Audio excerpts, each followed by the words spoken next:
I am C-3PO. Han Solo. I got him! You don't know the power of the dark side.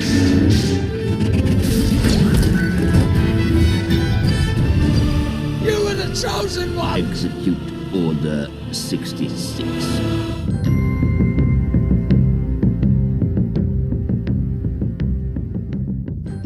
Oh my god, we're back. Holy crap, we're actually recording again. It's been a while.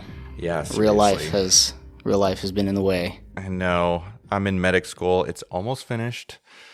It'll get better.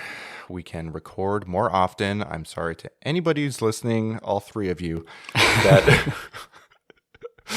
that we haven't been able to record. But we're back.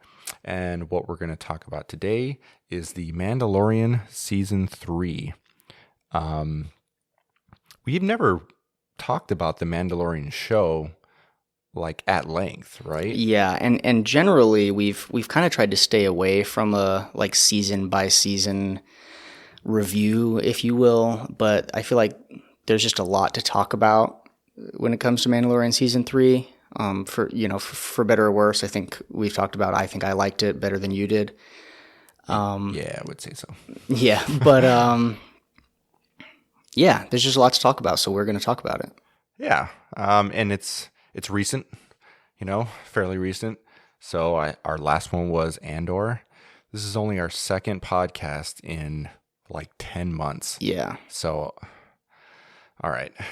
Nick has a broken finger. He's going to be doing that while we're recording here. I'm going to be doing what? You're just going to have a broken finger. Yeah, okay. I'll be having this broken finger. Yes.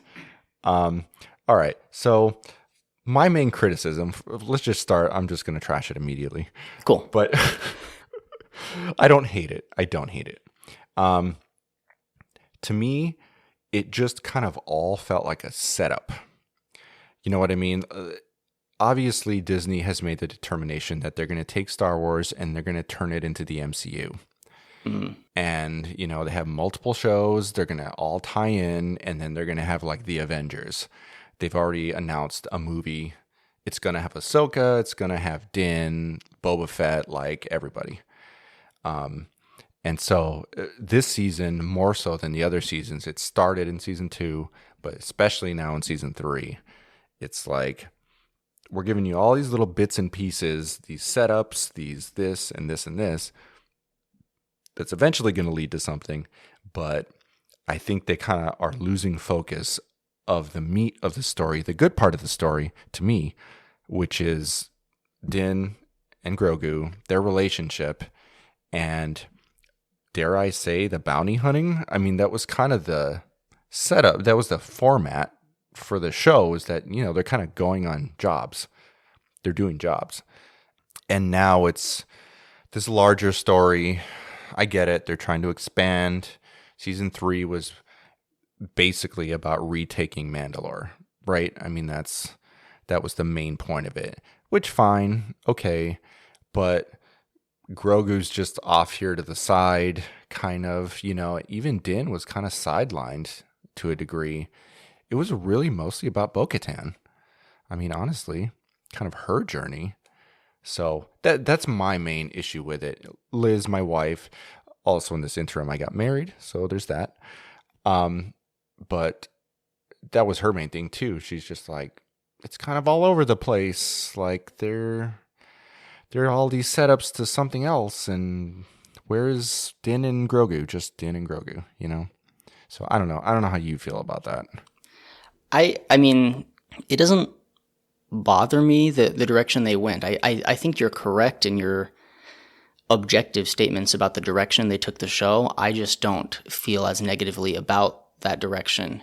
I know a number of people have felt like The Mandalorian has had a lot of filler over the past couple seasons, and they feel like every other episode is, a side quest, if you will.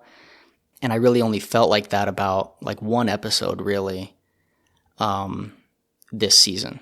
And I feel like they've actually had more of a focus on something, and that doesn't bother me. Like, even though I wish they didn't push Din off to the side so much. I didn't mind the fact that we're going somewhere. Bo-Katan has this journey to take, and if they want her to take it within the Mandalorian show, I'm okay with that, because I don't think a show called Bo-Katan would do very well. I don't if they just focused on her. So give her a season of some journey, and it seems like at the end of the Mandalorian season 3, they seem to kind of be planning to go back to their MO. It's going to be Din and Grogu again.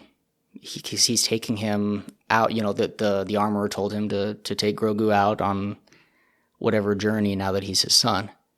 So I feel like they're going to be getting back to the MO, but I'm not bothered by the fact that this season had purpose. Yeah. So I just watched the season finale right before we started recording. Mm-hmm. And it was partially because I wasn't that interested in watching it. I felt kind of guilty, but like Liz and I, we watched all of it and we really weren't liking it too much. And I was like, I have to watch this because we're going to record and I got to know what I'm talking about. So you didn't rewatch it. You just watched it for the first time right now. Yep. Just right now. I just watched it. And I liked it. I think it was probably the best episode of the season, honestly. Fantastic Mandalorian action. Mm-hmm. It's good. Where did I read it? I read it somewhere, and I can't even tell you who they were referencing. You'll just have to take my word for it. But it was one of the showrunners, somebody in charge, basically saying that the title of The Mandalorian may not necessarily even refer to Din anymore. They might as well throw an S on the end of it. Yeah. It's The Mandalorians. Yeah, it's about the Mandalorians, or it could be Bo-Katan. Or, another character that they want to go with, but it's the Mandalorian is not strictly anymore referring to Din, which is exactly my criticism. Right, yeah. I do feel like the just focusing on Din and Grogu going on adventures together, I feel like they can only do that for so long before it gets repetitive and boring, and it hadn't gotten to that point yet. But I do feel like it would have gone that way had they not made some sort of change. That you can only have so many episodes of just Din and Grogu bounty hunting. Mm-hmm.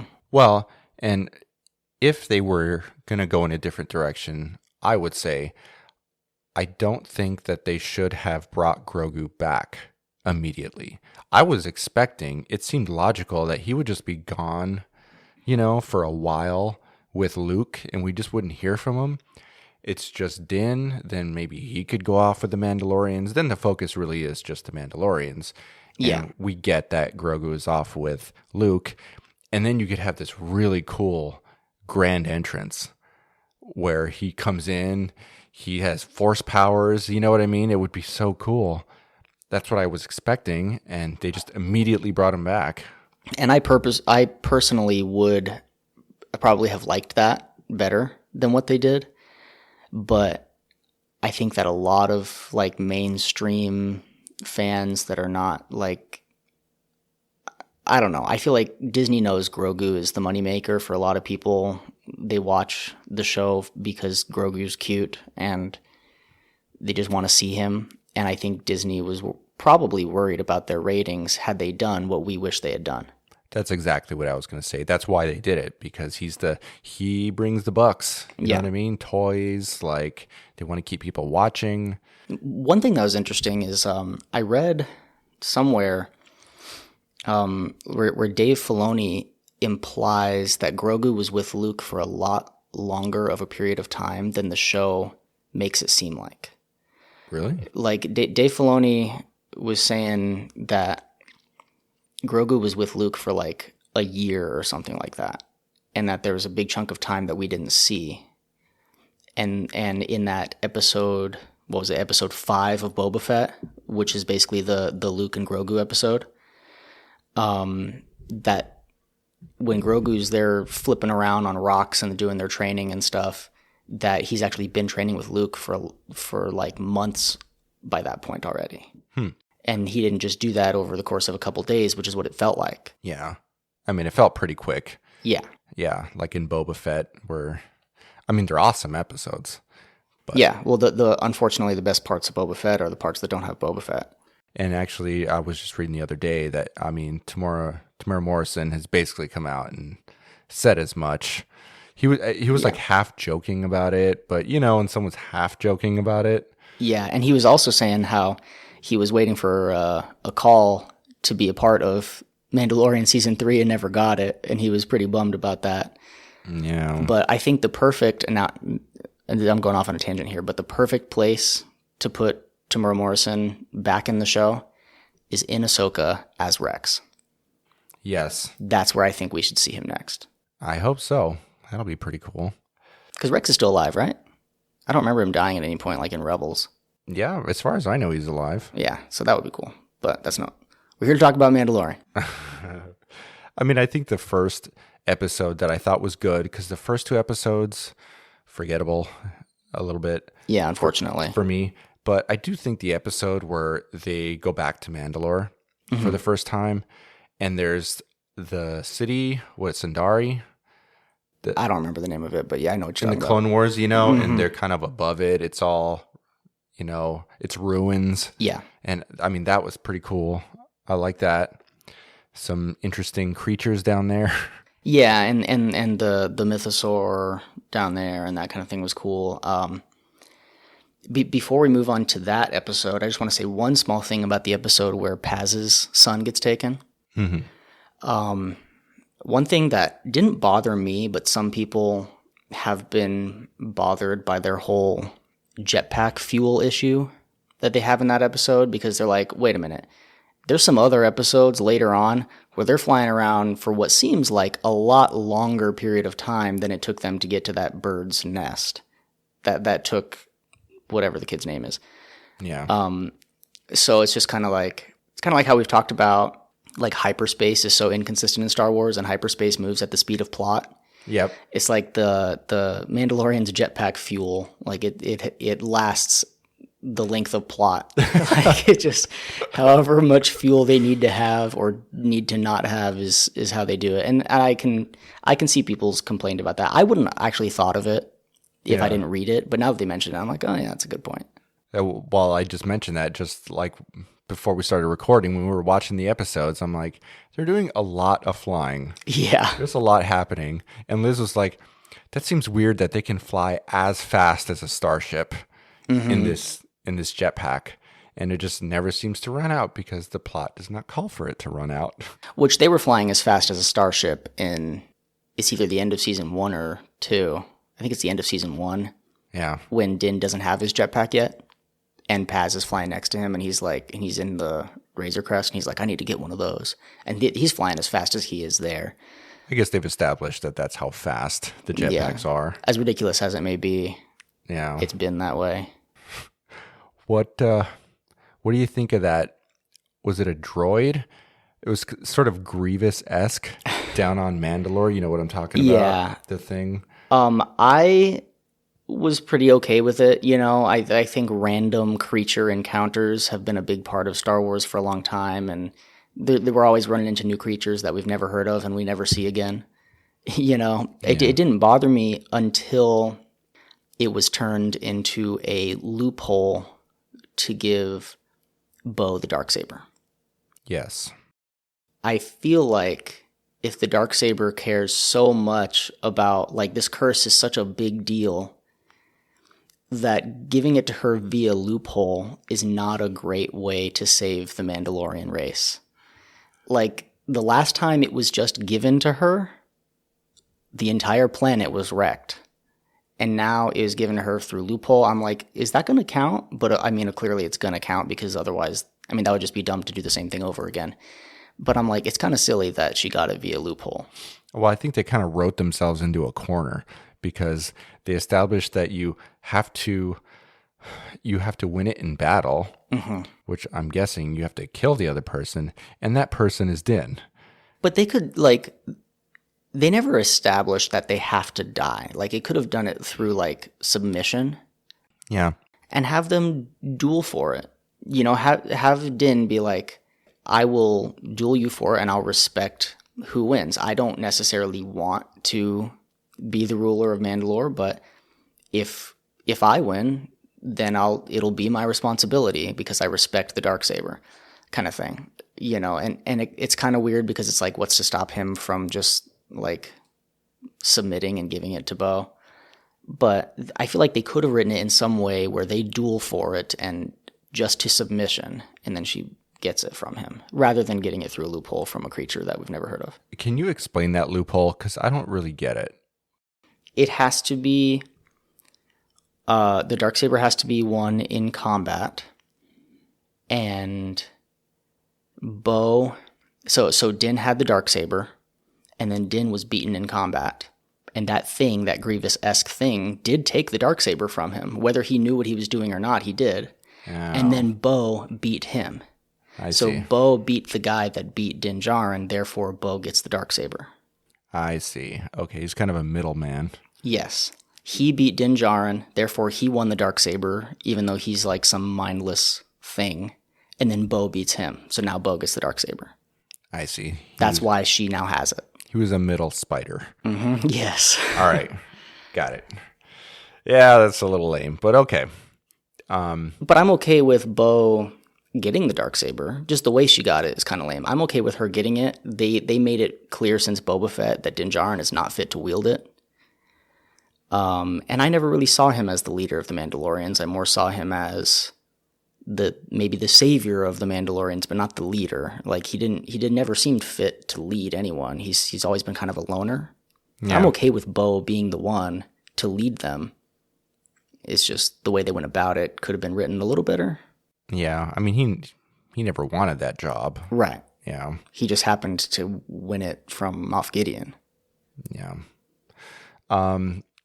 What do you think of just, and this was a little Boba-esque, taking an entire episode and focusing on those former Imperial on Coruscant. Oh, yeah. You remember that? Mm-hmm. It was a whole episode about the scientist. Yeah, that episode really didn't bother me at all. A lot of people complained. They thought it was slow. I've never cared about slow. As long as it was going somewhere, as long as it had purpose. And I feel like they didn't do as much with that Imperial woman as I expected them to. Because if they take a whole episode to focus on her and the fact that she's secretly still working for Moff Gideon, then I wanted them to really, I expected her to be like one of the big baddies of the season. That's exactly what I would say. They devoted so much time. Yeah. And then it was like, oh yeah, I'm the spy. Here's the information. Yeah, and that's all she ever does. She's just a messenger. And it's like, they made her really sinister. The way she kills that dude or fries his brain. He might not be dead, but he's definitely not going to remember any of that. It's pretty messed up. She's clearly an evil person. And then they just leave her, as you said, just the messenger spy. Yeah. But I didn't mind the episode. I actually thought the episode was pretty cool from a world building point of view, to see what they did with the Imperial remnant who wanted to change, I guess.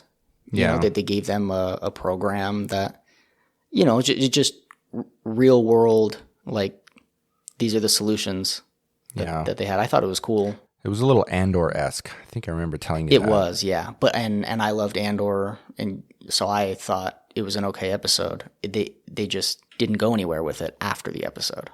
There were a couple of little Easter eggs in there that I thought were cool. There's the mountain, the very tippy top of that mountain. Mm-hmm. I forgot what the name of the place is, or even the name of the mountain, but it's in one of the books. It's in one of the High Republic books where they're all standing around it having a conversation. Yeah. That was cool. That was a cool little thing. I don't really like the way they ended the episode. He's just kind of brain is fried in this machine. Yeah. At the end. One thing I did find pretty interesting, it kind of gave us a little insight into the New Republic and kind of how it works. And it's already kind of planting the seeds, laying the groundwork, whatever metaphor you want, for maybe the fall of the New Republic, because they're kind of falling into some similar traps as the Empire in an innocent way. It's a bureaucracy, and it's kind of disorganized, or they mean well. Yeah. but there are problems. You can already see that there are problems with the New Republic. They got to play a lot of politics, and they inherited this very messy situation from the fall of the Empire, and worlds who want to be part of the New Republic and who don't want to be part of the New Republic. And you got to remember, it's only been like, what has it been, like 10 years since the fall? Like, this is a very, very young government that they're trying to piece together. Yeah. So, I mean, I don't know if it was good or bad. It was just interesting. It was interesting little insight into the New Republic. We got more into the character of the government of the New Republic. Yeah. And how they won't help. What's Grief Karga's planet? Navarro. Yeah, they won't help Navarro because they haven't decided to be part of the Republic, and so there's a lot of politics there. But ever since the prequels, especially, politics have always been a big part of Star Wars. So yeah, definitely, especially the prequels, very much. So I mean, if I had to pick a moment, okay, who is the actor who plays Jar Jar? What is his name? Oh, I had it. If you didn't ask me, that's all right. We're gonna find it. No, but that moment, there's a whole story there with that actor. He had this like redemption arc as a human being. Ahmed Best.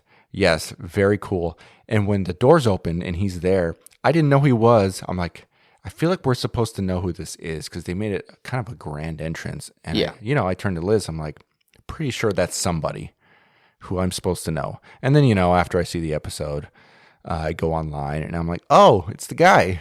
It's the dude. And I had already been online before seeing that episode. Like, I watched it like a couple days late. So I already knew Ahmed Best was going to be in the episode. So then I was on the lookout for him when I watched it. I don't think I would have recognized him. Yeah.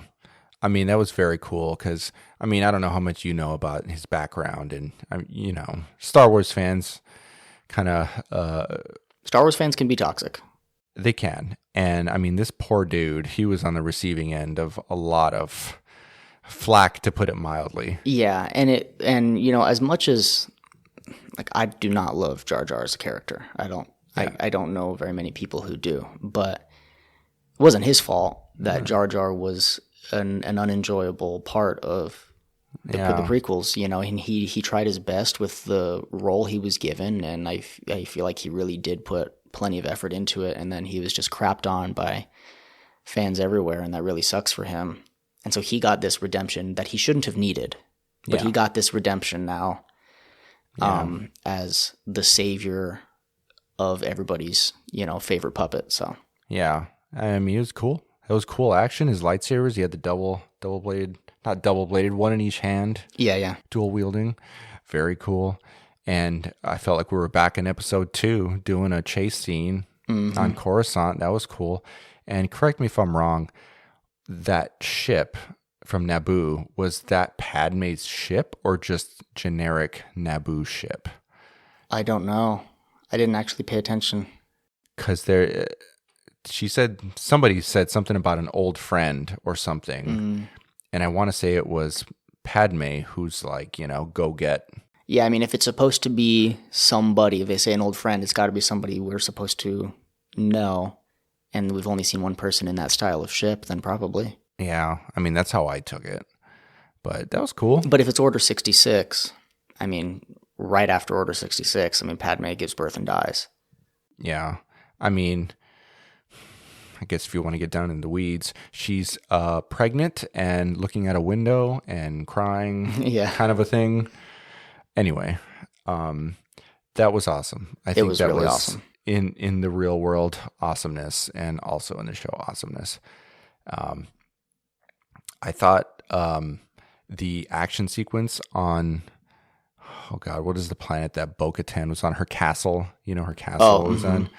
That was a really cool. When it gets bombed? With the TIE fighters? Yeah. Yeah, that was a cool action sequence, I have my criticisms, but it's not the action in the season. It had some pretty cool set pieces. It was good.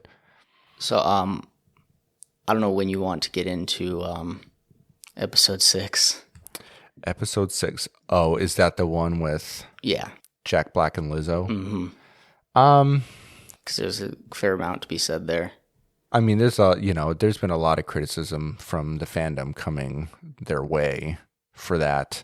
So how did you feel about that episode? I mean, I didn't like that episode, but it wasn't because of Jack Black and Lizzo. Okay. I just thought it was kind of a silly episode. And the separatist angle felt fan servicey to me, and not in a good way. There's, you've said fan service done right. Right. I don't think that was fan service done right. I just think. Yeah. Jack Black and Lizzo didn't bother me. I feel like there's always been goofy things in Star Wars. There's always been that, like, even my dad was saying, like, when he saw Star Wars, like, back in the 70s in theaters, that, like, the cantina scene was so, like, goofy and silly even to everyone at the time. Like, there's always been silly parts, and then, of course, you end up getting into, like, Ewoks and that kind of stuff. So the fact that there's some goofy characters in that episode didn't bother me. I think the only reason it bothered anyone was because they're two well-known people. Yeah. I feel like if they had cast two completely different people in the exact same roles, I feel like people wouldn't complain so much. It's just, like, Star Wars has always been really good about putting, like, not Brad Pitt, not, like, super well-known people into these roles, so we can always see them as that person and not as that actor playing that person. And this time, like, you couldn't see past Jack Black, like the fact that it's Jack Black. That was the major criticism, that it was distracting. Yes. And I can see that. I can see that too. And I will say, and maybe more so with Lizzo than with Jack Black, is a lot of shows, they like to have, like, very popular at the time actors or artists, just to, like, seem relevant, or, hey, we're hip. Look, we have Lizzo, in our show. And I was like, no, Star Wars, don't do that. And I do think you could tell, and, well, it's kind of insulting, but I'm not trying to be insulting, but I do think you could tell that Lizzo is not an actress. Yeah. And that's, she's a really talented person. I'm not, saying otherwise, but you can tell that she's not an actress, and I feel like her acting kind of took me out of the feel sometimes. Yeah, it was kind of shoehorned in there, which is, is exactly my point. Yeah. That they got to put her in there so that they can say they put her in there, and I'm like, no, don't do that, Star Wars. And that's the one episode this season that I felt like was truly just a side quest and did not further the plot in any way whatsoever. And it was very fan servicey. I have a couple, like, specific gripes about that episode.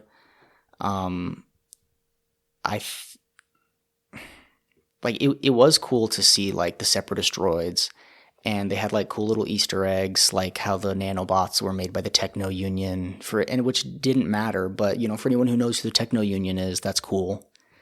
But, like, so, and this is, like, kind of nitpicky, but they're doing this chase scene where they're chasing that super battle droid down the street, and they're both wearing jetpacks that can fly as fast as starships. Yeah. And they choose to stay on foot and not, catch this droid that they could easily catch, and that was also an issue I had in Boba Fett. Like, he seems to forget he's wearing a jetpack all the time. It's like they should have had, for some reason, they weren't allowed to wear their jetpacks or something if they were going to make a chase scene like that. It reminds me of Leia and Obi-Wan, like, where they can't catch her, but they can, they can easily catch her, but they almost choose not to. I don't know. Yes. But a couple things I liked specifically about that episode. One thing in particular was the droid bar. Yes. It goes back to our whole thing where the droids really do have personalities. Yes. And it's interesting. They were, like, literally afraid of being shut down because they do feel alive and they're afraid of dying. But I also thought it was really interesting that the droid bartender kind of felt like they live so much longer. Like, humans live such short lifespans compared to us. It's the least we can do for them giving us life. He says something to that effect, like they didn't mind being servants to humans because they're going to outlive all the humans anyway. And I thought that was an interesting point of view for a droid to have. Well, that reminds me of our droid podcast where you said that they've been gaslighted so much into believing that, this is a good place for them in Right. life. And it's like, no, you're a slave, dude. Yeah. No. But like that droid was like super okay with being a slave, and he justified it to himself by saying, I'm going to outlive him. But then there's going to be more of them, Yeah, I had forgotten about that, and I really like that because that goes all the way back to A New Hope, where, in the cantina scene, they tell C-3PO to stay outside. He's like, we don't want your kind here. And then they touched on it a little bit in Obi-Wan. I like that angle on it. And in the bar, it could be seen as, there were bars, that were sort of certain race only, or even like a gay bar. It's kind of this thing that's hidden away somewhere for a certain group of people that's not accepted by the larger population. I thought that was cool. I like that a lot. Yeah. So I thought that was really cool. That was probably my favorite part of that episode. My other big gripe with that episode is Separatist Doc, if you will. I don't remember what's his name. Yeah, Christopher Lloyd. Christopher Lloyd, yeah. He didn't. They made it clear he's a separatist and or a separatist, whatever. Sympathizer. Sympathizer. Thank you. That's exactly the word I'm looking for. They made it clear he's a separatist sympathizer and all that, but he still didn't really have clear motives. Like, what did he gain? Look, okay, let's say he's trying to start a new separatist movement, or maybe he's just butthurt. But like, that's his motive. But what did he gain from having random droids go nuts? I don't know. I guess I never thought about it, but it's a good point. Yeah, like I couldn't figure out what his actual motive was, unless them going nuts was just a side effect of his grander plan, which was he has that button that can make them all be violent at any moment. Yeah. And then some of them are just malfunctioning. But even then, I don't like what was his point? Like, what is he going to get out of that? And they don't really explain it other than he's a separatist. Okay. Well, yeah. Well, when I went, going back to what I said about it being fan service and not the good kind, my thing is, okay, we are way past the Old Republic and the Empire, and now we're in the New Republic. Exactly what would a separatist accomplish? What would they be fighting? Would they be fighting the New Republic? Yeah, it's like, this was so long ago. It's like someone trying to start a revolution based on World War I nowadays. Yeah, an enemy that doesn't exist anymore. Right. Which is why I'm like, okay, they just threw it in here because it's like, ooh, the separatists, fans like them, Yeah, and it's like, it's like they almost made him an anarchist, which is not what the separatists were. Yeah. The separatists wanted to have their own government that was separate from the Republic, but they just made him like an anarchist, which is not the same thing. He played freaking mad scientist as he normally does. Yes. And you could tell he's getting old. You can tell Christopher Lloyd's getting old, and that's not his fault either, but you could tell. Yeah. Frankly, I'm surprised that he was willing to come back. Yeah. For a lot of money, man. I'm sure there's a lot of money, and it's hard to say no to being immortalized in Star Wars in any way. Like, oh yeah, you want to be in Star Wars? Like, you probably don't even have to tell them what the role is. Yeah, I'll be in Star Wars. Yeah, I mean, it's just hard to say no to be in Star Wars. Daniel Craig was in a stormtrooper outfit. Yeah. I think getting away from like the individual episodes, one of the overall, you might disagree with me on this, overall gripes that I had about the whole season, I think I've been a little bit ruined after watching Andor. Maybe this is the reason. I felt like the dialogue was just so simple. It was like, there was like layers to the dialogue and to the writing in Andor. It was very deep, well written. And then, I don't know, Mandalorian seems simple by comparison. They're just very upfront. Well, I have the Darksaber and I am going to do this and then this, or Moff Gideon just stands there and explains his plans. And it's just so on the nose.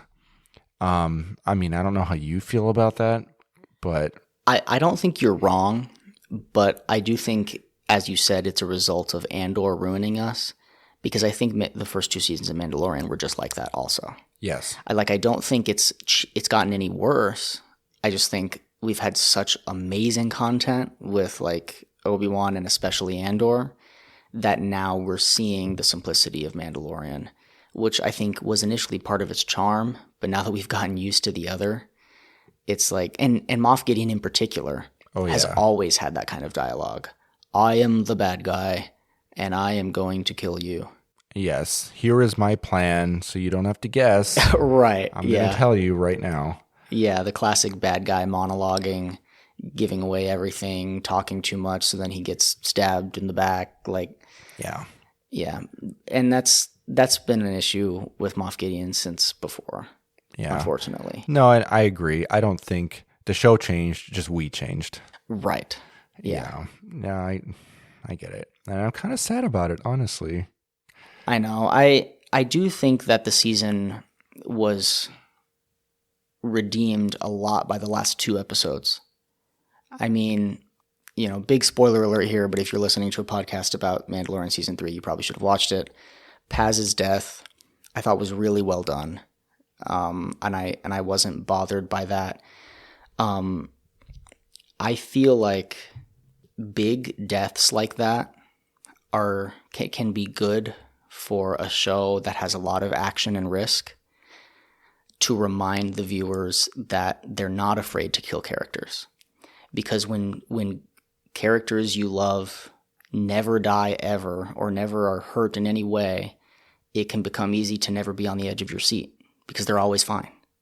Yeah. And so I think killing off Paz, who was a main character that we grew to love over time, he sucked at first, and then we grew to be quite fond of him. Killing him, he wasn't too big of a character that they ruined anything by doing so, but he was big enough to where it was impactful enough to us. And now we can be on the edge of our seat again, because we know they're not afraid to kill people. The writers are not afraid to kill people. And so I think that was actually a good thing. It was I was sad when he died, but I think it was good for them to do that. No, I agree, actually. Because I think it can kind of turn into a video game. It's just like explosions and fighting and shooting, and there are no consequences to what's happening, and it's, like you said, kind of mid-level character, which is good. Liz thought that they were going to kill Din, or they were going to kill Grogu, and I'm like, no, they're not going to do that.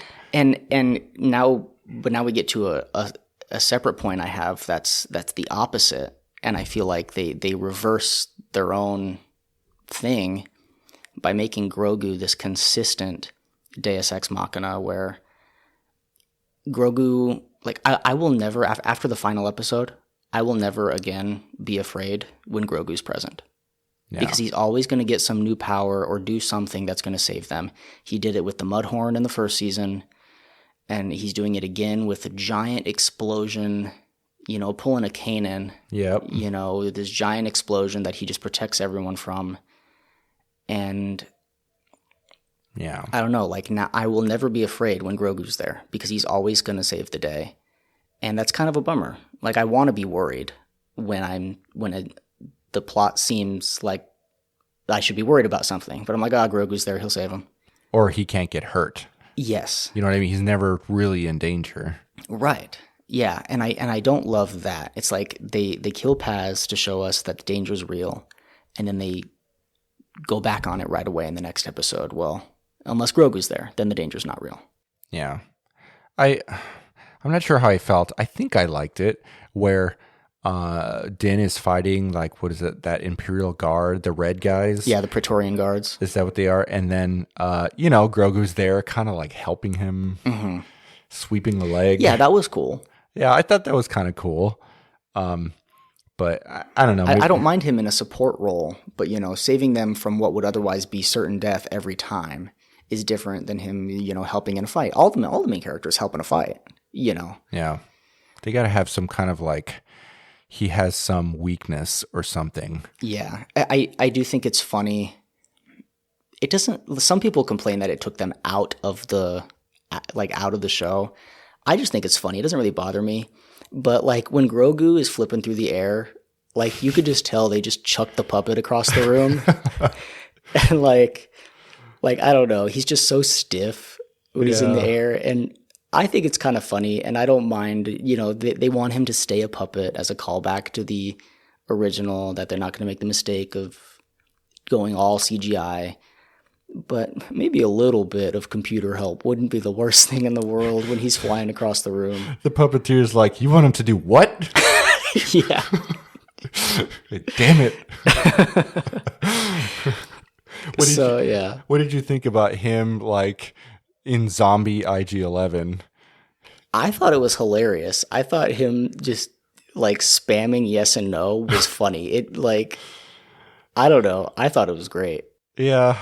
I don't know. Just for comedic effect. Like, I don't need it. I feel like Mandalorian has been the least serious of all of the series that have come out recently. I don't mind, it being, like, silly sometimes. I thought it was funny. I think it was partially a practical thing because they needed a way for him to move around because there was a lot of Din fighting and he's kind of vibing over in the background, and he had his little eggshell thing that he traveled in before. Mm-hmm. But I think it was just kind of a practical thing. They needed a way for him to get around. Yeah.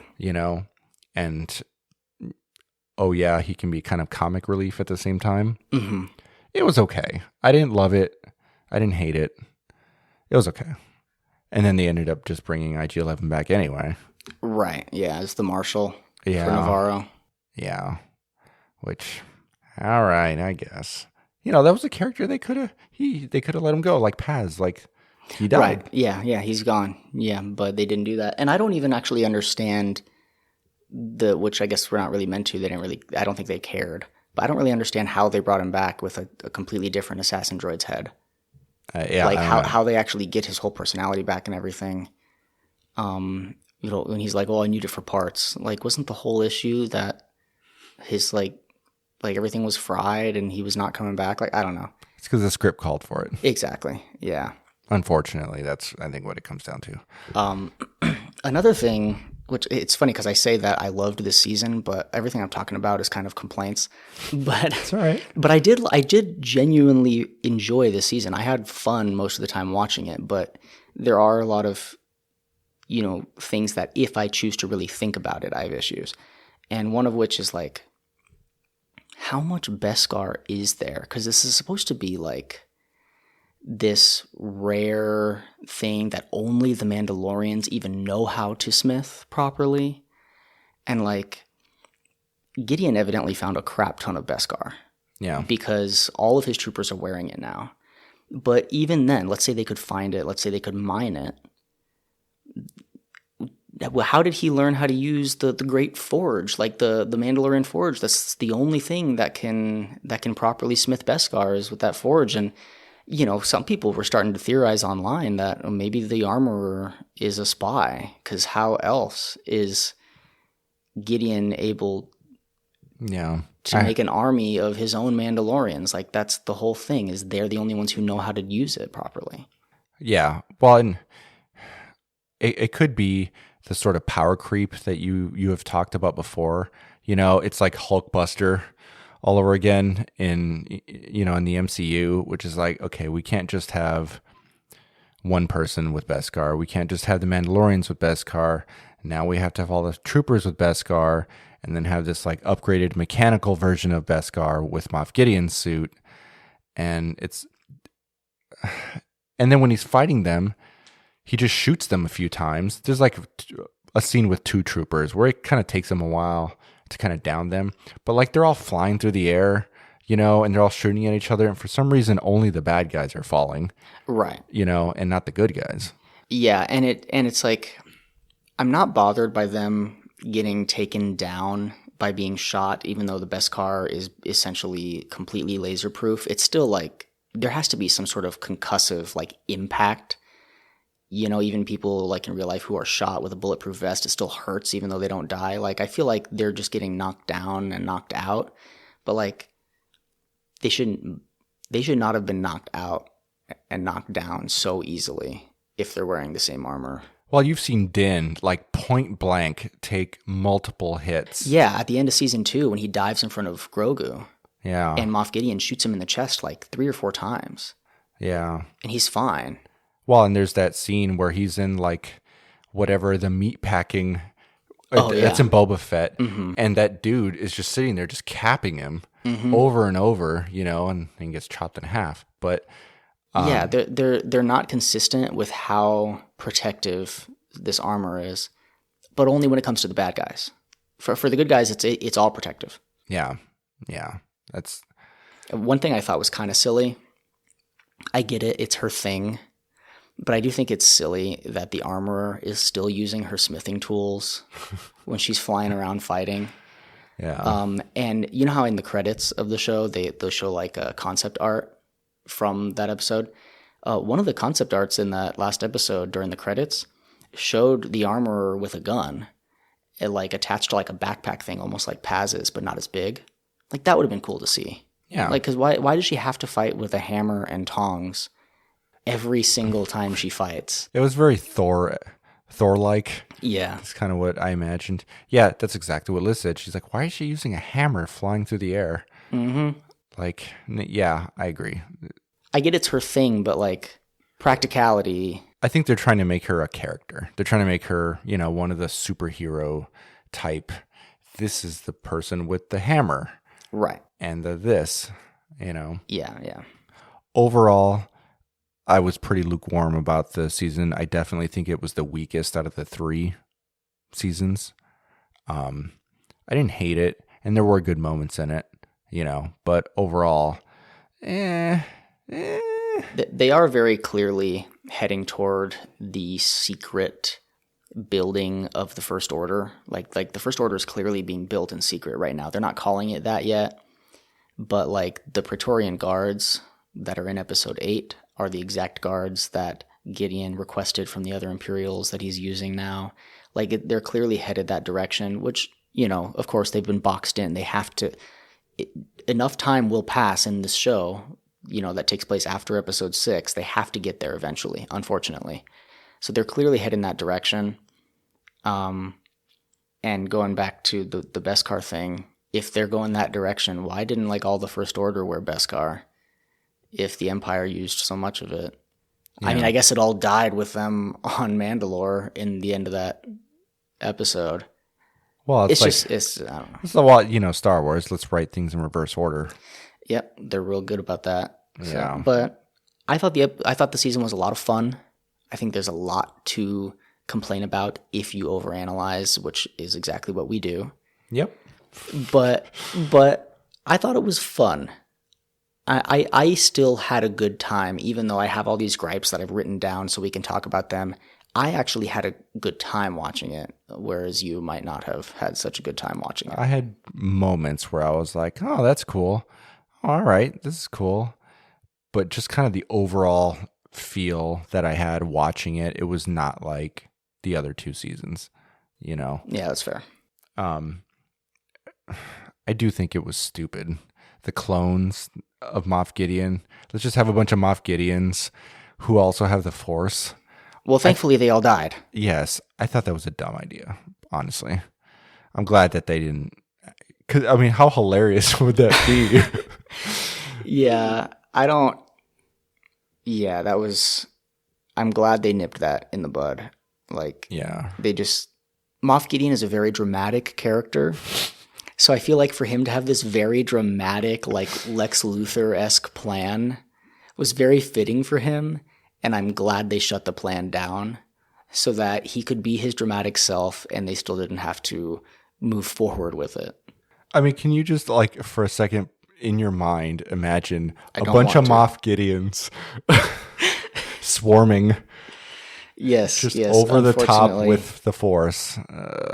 Yes. Unfortunately, I can imagine it, and that would not be a good time. Yeah. And spoiler alert, shut it off now. I mean, he dies. Mm-hmm. He dies. Yeah. So, I mean, where do they go from here? I guess this to me also is the thing with like kind of a setup to something else. They want his enemies to be in the other shows because he's going to cross over and go into their shows a little bit. And then he's just going to fight, the blue guy? Thrawn. Yes, he's going to fight Thrawn or whoever else. Yeah, I feel like they wanted they had to get Moff Gideon out of the way to make way for Thrawn. Because if anybody has, seen the Ahsoka trailer, we know Thrawn's coming back, and of course they mentioned him in Mandalorian Season 3. And they couldn't have these two, very similar rank, similar kind of characters competing for top villain. I mean, I think it might have been cool where Moff survives, and then maybe in the Ahsoka show or maybe later, Thrawn crosses over or whatever, but he kind of supplants him and is like, I'm the guy, I'm in charge. And he starts murdering all the other guys who are a threat to his throne, basically, and then he kills Moff Gideon. That would be cool. I think that would be cool. That would be cool. And it would set up Thrawn because a lot of people that watch the live action stuff don't watch the cartoons, which I think we would agree that they're missing out if they don't, but some people just aren't into animated stuff. And so for all the people who don't know who Thrawn is, for any of us who know who Thrawn is, we know that he's earned his place as a big baddie, if you will. But for those who don't know who Thrawn is, that would be a cool way to get people to realize what kind of person this is, if he's the one to take out Moff Gideon, who's been the big bad guy for seasons now. Yeah, it's just a way of showing how powerful he is, and and if the clones survived, he can murder all the clones too. Right.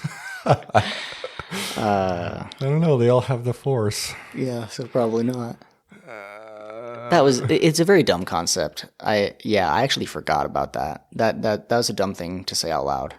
I just pray that the all this stuff about cloning they've really gone into this cloning thing is not a way of explaining how Palpatine came back. That's exactly what it is. Palpatine returned. Well, we know it was a Palpatine clone that he supplanted his consciousness in. They've already said that Snoke was a failed Palpatine clone. Which they didn't do a very good job of explaining that in the movies, but this has all been said in extra content, books and comics and stuff, that it was all through cloning. They've decided to make cloning this ginormous part of Star Wars that I wish it wasn't. Yeah, me too. But to be fair, in the EU, prior to Disney's takeover of Star Wars, post Episode 6, Palpatine came back as a clone. Really? I forgot the comic series, but that was already a thing. Luke has to fight a Palpatine clone after Episode 6 in the comics. Okay. So the Palpatine coming back as a clone is nothing new. It was dumb back when they did it in the early 2000s or whenever it was. And now it's just dumb again. The dumb has been cloned. Yes. Yeah. God, the sequels. I know. We will podcast about the sequels. We will do it. We have to. I still think we need to do each movie individually. We'll have an Episode 7 podcast, an Episode 8 podcast, an Episode 9 podcast, because there's so much to talk about in each one. I know there's really no use in complaining about it because it's done, but it's just what could this content have been now? Had they not boxed themselves in. Yes. What could Luke have been? Exactly. I do think it's funny. We're going off on that's all right. A big tangent, but I do think it's funny. Who hates Luke's character arc post Episode 6 in the old EU? Yeah, who? George Lucas. Yeah? Hates it because he marries Mara Jade. And George Lucas, is pretty adamant that the Jedi are celibate. And so he hates Luke's getting married and that kind of thing, which I personally actually, that was one of my favorite parts about Luke, was that he became less rigid. Maybe more rigid. Sorry, I'm sorry. Yes. But yeah, that I really enjoyed Luke's arc post Episode 6, outside of him fighting Palpatine clones previously. But George Lucas didn't like it at all, which I think is interesting, which means George Lucas probably wouldn't like a number of things that Disney has done with the Jedi in the High Republic, especially. George Lucas would not be a fan, I don't think. Yeah. Well, I remember an interview with him where he basically treated it as this is a girlfriend or wife that I broke up with. And it's like, once you break up, like you move on, you try not to dwell on the past, you move forward. And he broke up with Star Wars, basically. Yeah, it's not his anymore. And I mean, there's a couple, like, you can find some photos online of him, like, holding Grogu and stuff. He still, like, shows up here and there to events and that kind of thing. But he's fully aware that he has nothing to do with the production anymore. And he's accepted that. He has no creative power. Yeah. Yeah. They threw Zeb in there. Oh yeah, that was cool. And actually, I didn't realize it was Zeb until later. Yeah, me neither. I wasn't sure. I couldn't figure out if it was supposed to be Zeb or if it was supposed to be just another guy of the same species, because we've seen that species elsewhere, like in Jedi Fallen Order, the video game. We've seen other people that are Zeb's species.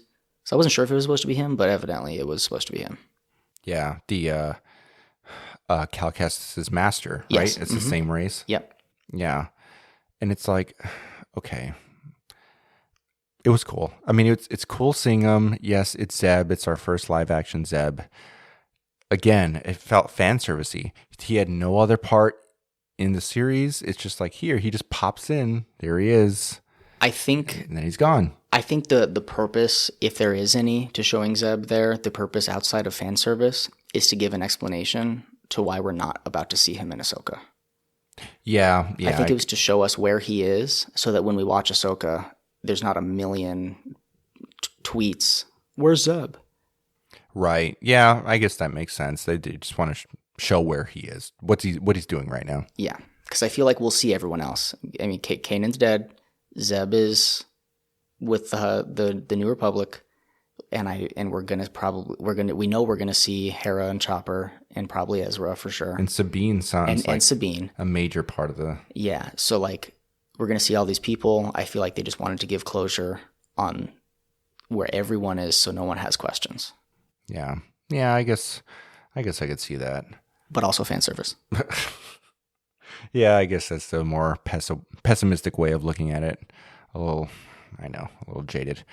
But I wanted to like the season so bad. I mean, it was, you really could have ended the show at the end of season 2. And the show could have ridden off into the sunset as some of the best content in the universe. But it's Disney. They got to make money. They got to keep the story going. All right, fine.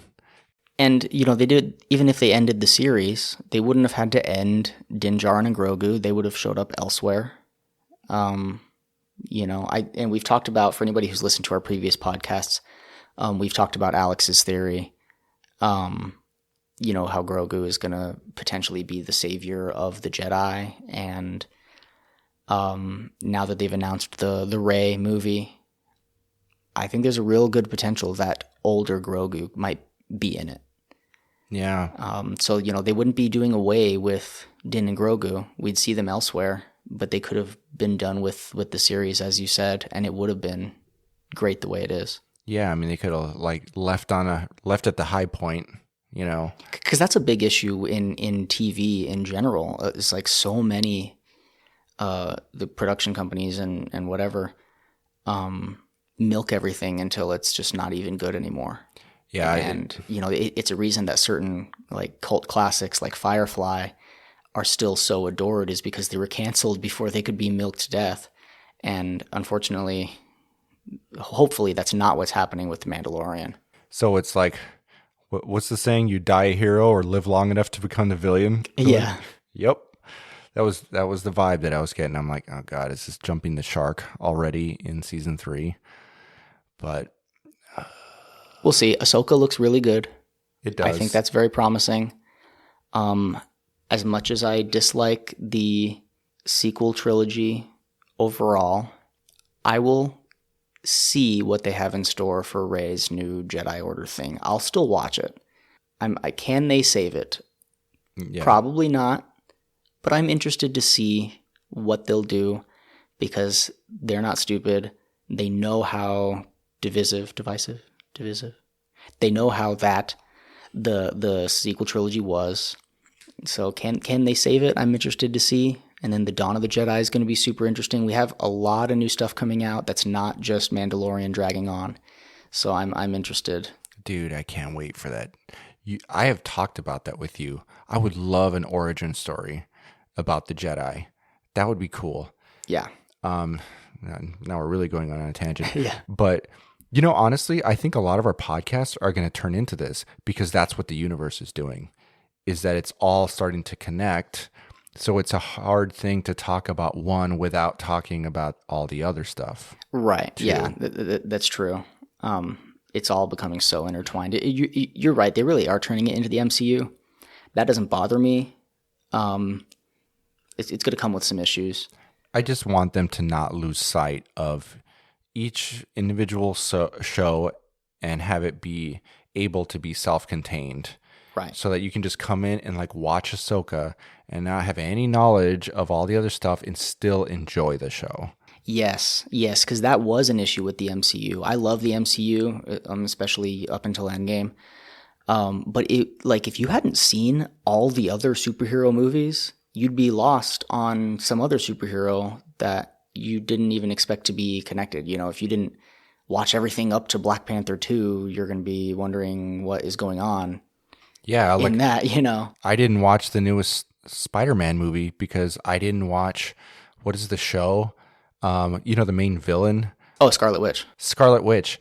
I didn't even watch, that newest movie because they're like, oh, you have to watch that in order to understand this. And I'm like, well, then I'm not going to watch it. I don't care to go back and I don't want Star Wars to be that. You can't enjoy it.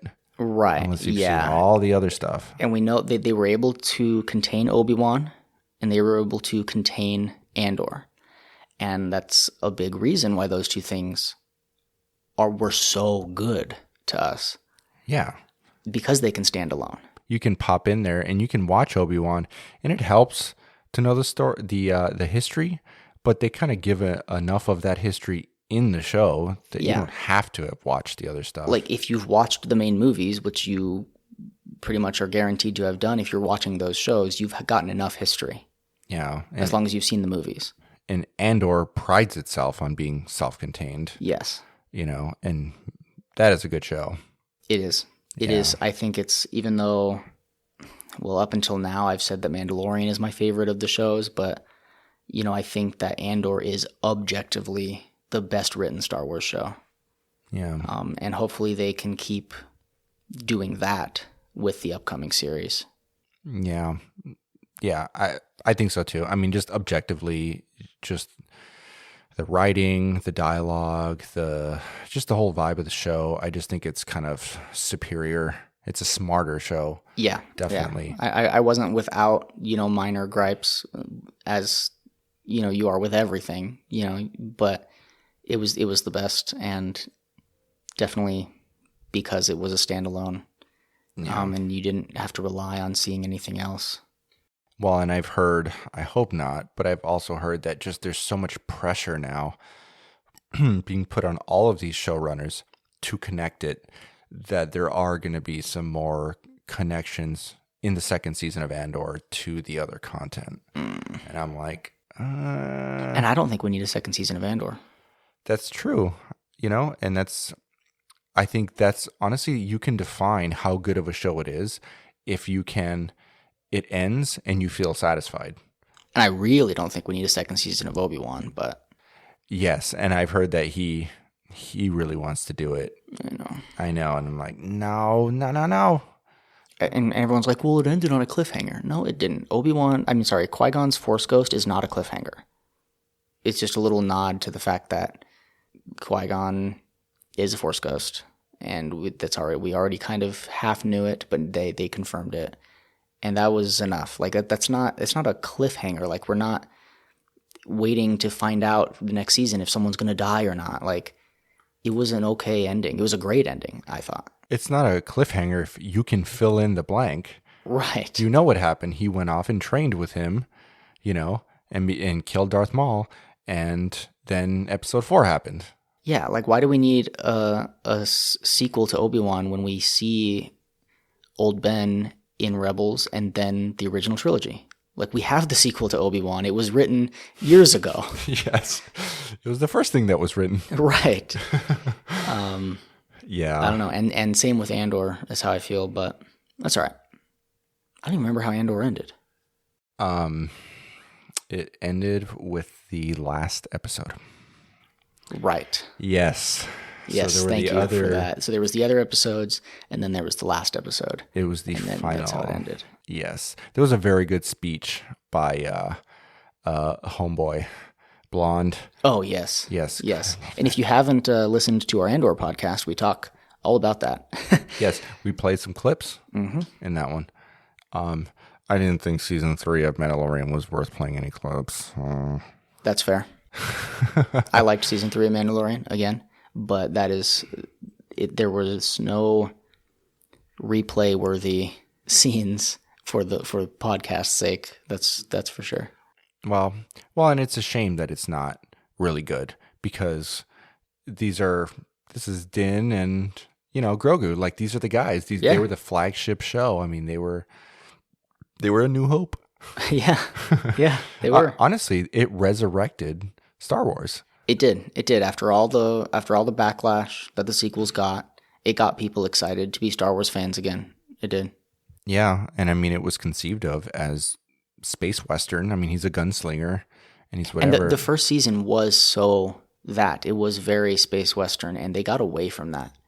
And it was really, really charming initially to have that space western vibe, and that's not it anymore. I liked it, and it felt closer to the original vision of Star Wars, honestly. Mm-hmm. And now it's kind of going off into MCU territory. So that's honestly, that's my main criticism right there, is that it's not like season 1, closer to season 2, but they've been moving in this direction. Yeah. And I'm not a fan of the direction, but it's not terrible. It's just different.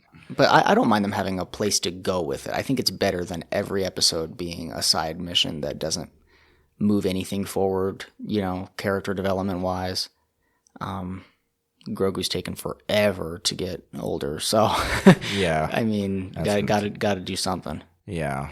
Do you think that we'll see Grogu age and end up getting armor and that kind of thing? I mean, he can only stay young and cute for so long. He's over 50. They gotta get the ball rolling here at some point. He's got to say words at some point. I know, and I feel like they kind of screwed themselves a little bit with his lifespan. They did. Because, I mean, Yoda trained Jedi for 900 years. Mm-hmm. Like, it's going to take a while, I would imagine, for Grogu to get to that point, and like way longer than the few years that are in the show. It's weird. Okay, I thought we were going to end this podcast, but now I got questions about Grogu that I want to ask you. Because, okay, he clearly has the intelligence of an adult, it seems like, to me. And it's like, why can't he speak? We understand why kids can't speak. Like, their brains aren't developed. Their brains aren't developed, but Grogu's clearly is, because people can say full sentences to him with adult vocabulary, and it's not a problem for him to interpret that. So I don't understand why he can't talk. Like, is he like a dog where like their tongues aren't built for it, and even if they wanted to, they can't speak? Yeah, they're kind of trying to play it both ways, where he can understand because we need him to for the plot, but then, he just babbles when it comes to him actually communicating, and he has the temperament of a child. And he makes choices that are like very immature, with him, in season, I think it was season 2, with him eating that woman's eggs, yes. And just genociding an entire race of frog people. Even in that last season, he jumps up on the counter and he just starts eating plates of food. Yeah. And it's like, but people have full conversations, not with him because he's not talking back, but to him, and he clearly understands everything that's going on around him. He understands enough to stop a wall of fire. Yeah. With the Force. Yeah, and but even so, you could chalk that up to instinct maybe, but even like when Din has him duel Paz's son, he knew exactly what the goal was there. Like, we got darts and we're dueling and I got to prove that I'm Mandalorian, and these are like concepts that a kid wouldn't understand, but he knew what the goal was. And like, was he just playing with him, toying with him, or did he, for the first 2 darts, not understand and then eventually was like, oh, I get it? Yeah, like, I don't know. They're going to end up, they've already started to get inconsistent with how young is he really. I mean, not age-wise, we know he's in his 50s, but like mentally, how young is he? They don't even know. The writers are having a hard time, I think, keeping it straight. Yeah. And I'm as much as I love cute baby Grogu, I'm ready for him to start saying words. Yeah. I'm ready for him, for us to move on, for him to start to age a little bit. Well, and I think the writers know that. And so then they put him in IG-11 to at least be able to say, yes, yes, yes. Right. No, no, no. Because I think they understand this. But it's like, if he knows the difference between yes and no, he clearly does. They made that abundantly clear. Why can he not say the words yes and no? Does he not? Is it like an anatomical thing? Does his tongue not cooperate? I was going to say he's got some kind of issue with vocal cords that are not developed. Right. And it's like, they purposefully haven't given us detail about how that species ages, so that we don't have to dwell on these questions, but it just makes us dwell on these questions not having answers. Yeah, well, I mean, here we are. Here we be. Yeah, doing it. I know that with Din, there's this whole... I really think they've been trying to keep it under wraps. This is kind of the scuttlebutt that I've heard, is that... oh, God, I'm drawing a blank. Who plays Din? Oh, Pedro Pascal. Pedro Pascal. There's been kind of a battle between him and Disney because they want to pay him as a voiceover actor, because I think most of the time, if not all the time, he's not in the suit. Yeah, I know there's a large chunk of time at the very least that he's not in the suit. I know there are also times that he is, but supposedly he's very often not. Yeah. And so, he makes cameos in his suit. Right. The very few times that he takes his helmet off. But I don't know. That's just another sort of behind the scenes thing. He's just kind of a dude in a mask. And I would like to see him. Again, they kind of wrote themselves into this corner. They wrote themselves out of it with Bo-Katan. I don't know if you noticed that. Yes, definitely. They had to come up with some reason because it's like, all right, we can't have all of our actors never show their face. Yeah, I actually, when the armorer was having Bo take her helmet off, I didn't know where they were going with that. I almost, like, a piece of me thought that she was like trying to trick her. Yeah. Like, gotcha, you took your helmet off, you're not one of us now. Like, it seemed inconsistent for her character. She's always been so adamant. And especially in Boba Fett, where she was like, doesn't matter what your reasoning was. I don't care if you were about to die or whatever. You're Mandalorian no longer. Didn't even ask what the context was of him taking his helmet off. Yeah, I mean, she's the most hard line. Yeah, she's been the strictest person by a long shot. And then she's the one, not anyone else, who's like, oh, yeah, you don't have to wear your helmet. Yeah. That seemed odd to me. Yeah, it was... They didn't have enough of a reason for her to change her outlook. Because I'm okay with people changing, characters changing, based on things that happen to them or around them. They didn't give her enough of a reason for her to change her viewpoint. Something needed to happen where there needed to be some scene where she's watching Bo do something, I don't know, without her helmet on, let's say, and her being like, she is a Mandalorian. Even without her helmet, she's still a Mandalorian. Like, give us something for a reason for her to change her viewpoint, her outlook on the world. Yeah, but only with this one person. Well, she's okay now with all the other Mandalorians that Bo brought along. Right, because they're that group who does not wear their helmets. Yeah. So now, but she previously wouldn't have been okay with them either. She'd have been like, y'all aren't Mandalorians. Yeah. But now she's saying, oh, well, not all Mandalorians. It just sounds to me like they had to they had to write something that would allow their actors to be seen. They just couldn't have an entire cast Yes. where nobody shows their face. Speaking of the armor stuff, I did feel like some of the armor in the background Mandalorian characters looked pretty cheap. I feel like some of the armor, I'm assuming they're all supposed to be wearing Beskar. I mean, maybe not, because Mandalorian Season 1, Din's like chest armor and stuff was not Beskar. But a lot of their stuff does not look like Beskar. A lot of it looks like plastic. Paz's son's helmet looks like plastic to me. Yeah, it does. I'm like, what's going on here? And I know they have the budget. Well, and on it, I mean, that's kind of how Boba Fett's armor looked too to me. I mean, is it? That's true. Has that been established as not Beskar, or is it? I feel like it's established as Beskar, because you remember that's why Cobb Vanth from Vanth Refrigeration, how Cobb Vanth was able to be such a great marshal for that town because he was wearing Beskar armor. Okay. Yeah, I guess I never really noticed, but definitely on the kid. And that was the kid at the end, right? Who they basically knighted him, or they welcomed him into, at the very end. Yeah. Of the season. Yeah, and that's Paz's son, right? Like Paz is dead, and now he's yeah. And I really didn't expect it to end with like Din on a homestead with his feet up.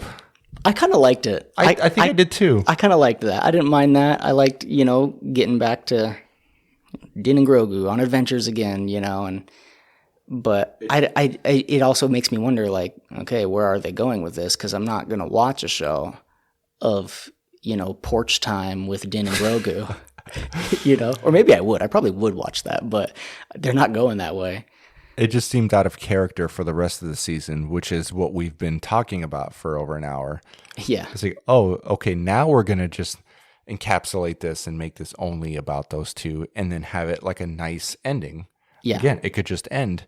You could end the entire show, and then in the other content, you talk about what happens with Bo-Katan and the Mandalorians. Actually, yeah. If they wanted to end it somewhere without milking it till it's dry, this is the place to do it. He's on a homestead with Grogu, going to raise him, the Mandalorian way of life. Yeah. I'm okay with that. Yeah. They're not going to do that, but I'm okay with it. Yeah, they're not going to do it. But should we end on our homestead? I guess so. Yeah. Floating frogs. All right. Well, we'll stop there, but we have to keep this going. I only have like a month left of school, and then you'll be a paramedic, dude. I'll be a paramedic like Nick, and things are going to get real. But we can keep going, hopefully way more often than it's been. Yes, yeah. Well, there will not be a hiatus again like there was, for sure. And there is certainly a lot more to talk about because there's so much content coming out. Yes. Off the top of your head, what are we talking about next time? I don't know. I mean... The Force Awakens. I think our entire run of our podcast, we've been talking about the sequels. It's almost become a running joke. I feel like now we should never talk about The Force Awakens. We should always say we're going to. Yes. Yes, this is the joke at the end of every podcast. The sequels, we're totally getting into that. Yeah. But we're not, really. Yeah. All right. Well, thank you guys for listening. Sorry we were gone for so long, but we are back. We will be back. Catch us on Discord.